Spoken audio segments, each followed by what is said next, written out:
Welcome to HortTube. My name is Jim Putnam. This is the Sunday question and answer videos that I've been doing every Sunday. You can ask questions down below this video, down in the description, and I will pull some every week and answer them the following Sunday. The first Sunday of every month, I do a Subscriber Sunday video where subscribers send in photos of things in their yard that they're proud of. If you'd like to send in photos for that, you can send them to this email address right here. Just put something like subscriber photos or something as the title of the email. That is very helpful. I introduced a giveaway 2 weeks ago on the last garden question and answer video.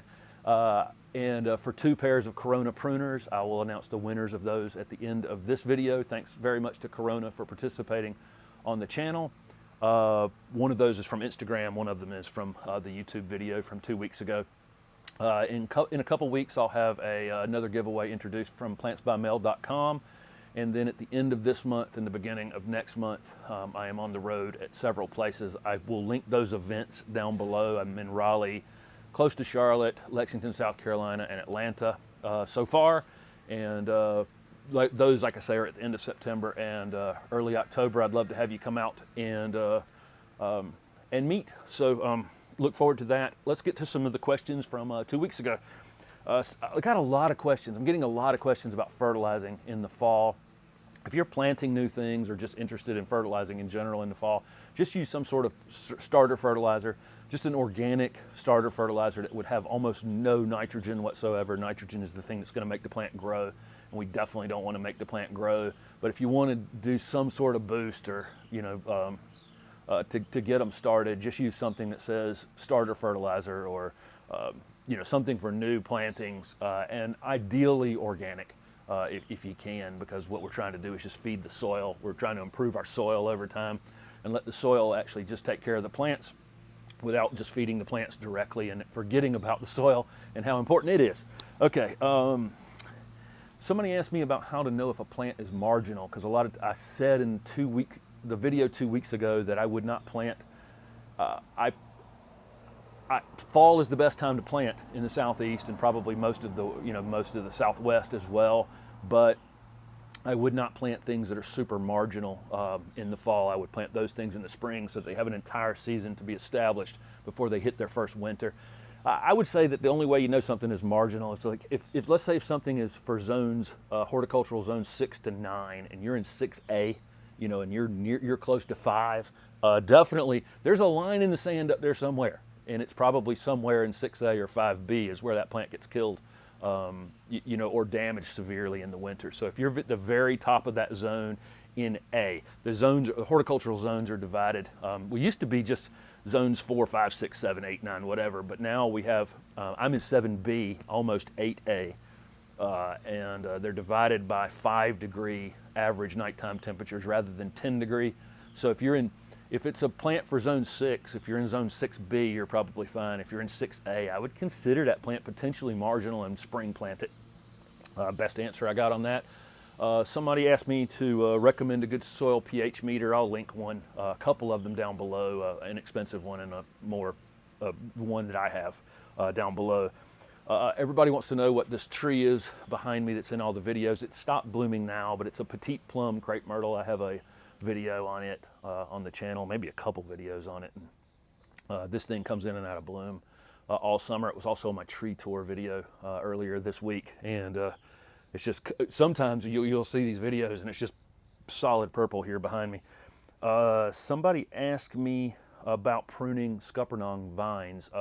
That's the type of grape we have here in the southeast. They're called scuppernongs. Most of our wine industry is based on scuppernong wine. They're large grapes with seeds, and we ate them like crazy as kids here. It's just, it's the grape we have if you haven't tried them, if you're not in the southeast United States.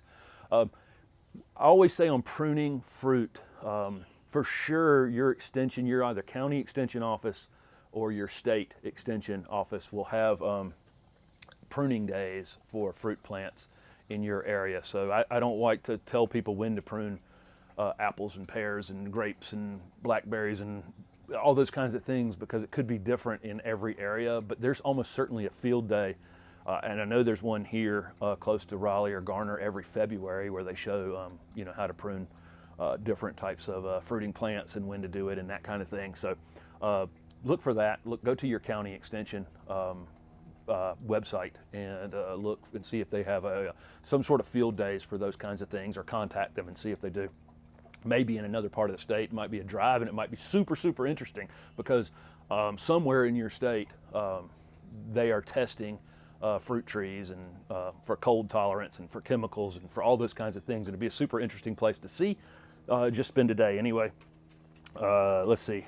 Somebody asked me about their crepe myrtles bloomed super early this year, and then they bloomed weird, and now they're already losing leaves. And they were in South Georgia. I would imagine it was drought related. We were super, super wet here from about this time last year through early March. It just never stopped raining, and I mean really, really rained a lot. We set with all-time, I think the most rain we ever had in the Raleigh-Durham area here in North Carolina last year, and it was dry at the beginning of the year. That'll tell you how much rain we got in the second half of the year.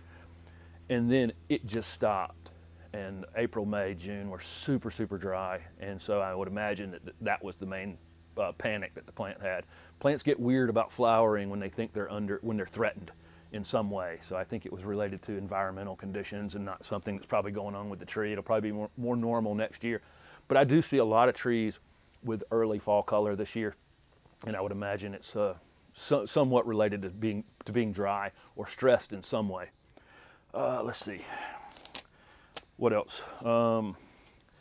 Somebody asked about pruning times on, they're getting conflicting information about pruning in zone 6B. Well, it doesn't really matter where you are, but I don't do a lot of fall pruning except for maybe touch up, maybe a crazy limb here or there. I don't do a lot of fall pruning. I do most of my pruning in the late winter. But there's exceptions to that. Things that bloom in the early spring typically bloom on old growth, and you can't prune those things until after they flower. So you kind of have to know your plants a little bit. If you're just dealing with green things, screening plants and conifers and things that you don't care about the flowers, you can just prune those in the late winter. But if it's a flowering thing, let's say an azalea or a rhododendron or something like that, a lot of those things actually, the flower buds are on them right now for their spring flowering. So if you did any pruning on them, you do damage to them. So like I say, if it's just a green thing and you can do a small amount of pruning on them now if you needed to, I would probably wait to do bigger pruning until February or March. And if it's a flowering thing and you don't know, then don't prune it, and look it up or find one of my videos for that particular type of plant and find out if it blooms on old wood or new wood. If it blooms on old wood, it means the flower buds are setting in the fall for spring flowering and you can't prune them in the winter. If they bloom on new wood, it means you can cut them hard in the late winter, and in fact you get more flowers because you'll create additional branching and you'll get more flowers. So you need to know the plant. Don't do any severe pruning in the fall, just in general, because unless it's absolutely necessary, they won't recover. So they're going to look awful all winter, number one, and it's not great for the plant to not have that that protection it's created around itself for the winter time. Okay, somebody asked how to start in the this will be the last one for this video. Somebody asked me about how to start in the horticulture business and whether you needed to go to school or you needed certifications and all those kinds of things. I don't think you need to go to college for it. It's certainly helpful to have some base of understanding of botany a little bit, and the names of plants. Taking plant ID classes is extremely, extremely helpful to get you a little bit ahead. But because I have landscapers that would come to me at my garden center and they really didn't know how to pronounce the plants, and your customers potentially know how to pronounce the plants, and so right off the bat, that can create a weird relationship, if you're trying to sell jobs to customers, so knowing how to pronounce the plants, knowing, some basic botany and that kind of thing is helpful. The best place, if you don't want to go to school for it, which you don't, like I say, you don't have to at all, but if you don't, the best place to get a crash course in horticulture is in a garden center on a Saturday in the spring. It's a horror show. Anybody watching this who's worked in a garden center on a spring Saturday knows it is just wild and it's crazy, and you'll get questions peppered at you all day long and you won't know the answers to them. And then 3 or 4 weeks later, you'll start to understand the questions, and then months later, you really start to put the information together. And within a year or two, you know a lot. And you don't even know how it happened. but just from getting questions from people and then having to go to other employees at the garden center and ask those questions and then listening. But I never stopped learning. I spent 2 days this week in the mountains in Virginia looking for late season flowering native perennials to that part of central Appalachia. That's how I am. I go to San Francisco. That bridge never changes. I don't care about that bridge. That San Francisco Botanical Garden is different every time I go though. And it's never dull, and it's always super, super interesting. San Francisco is one of the coolest places in America for plants because they can grow almost anything. They can grow all these tropical plants because it doesn't get cold. And then they can grow all these temperate plants because it doesn't get hot. Really, really super interesting place. And that, like I say, that bridge it's the same every time you see it. Not that the bridge is bad, I'm just saying that the botanical garden is better, okay, in San Francisco. If you get to go there, it's really an amazing place. But so learn. It doesn't matter where you learn from, just keep learning. If there's certifications in your area, whether it's Master Gardener class, at 19, I got my North Carolina Certified Plantsman test. There's probably that in most states. In the winter time, you go and identify plants without leaves on them, and you might fail it the first time, but you just throw yourself into it and learn the plant names and get those. And then I became a North Carolina Certified Landscape Contractor. That required me working for a landscape contractor for some period of time, and my time at NC State helped me with some of those hours. And so, like I say, if you want to be in horticulture, it's all the information is there. It's all on your phone. It's all online. All the answers are out there. Just watching my videos and other people's videos is the beginning of that. And you never, ever, ever stop learning. There is no one in this business. There's always somebody that knows something that you don't know at like a geek level. You think I know a lot about azaleas. I can identify azaleas without flowers on them. I've stared at them for so long. I can know most varieties in the landscape.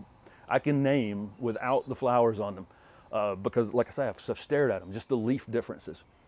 I don't know anything about azaleas compared to people who are really, really azalea people. I know nothing about them, and so there's always room to learn. And I really enjoy it. And I think most people would. I mean, when you take a hike someplace, realize that every single thing that's around you is alive.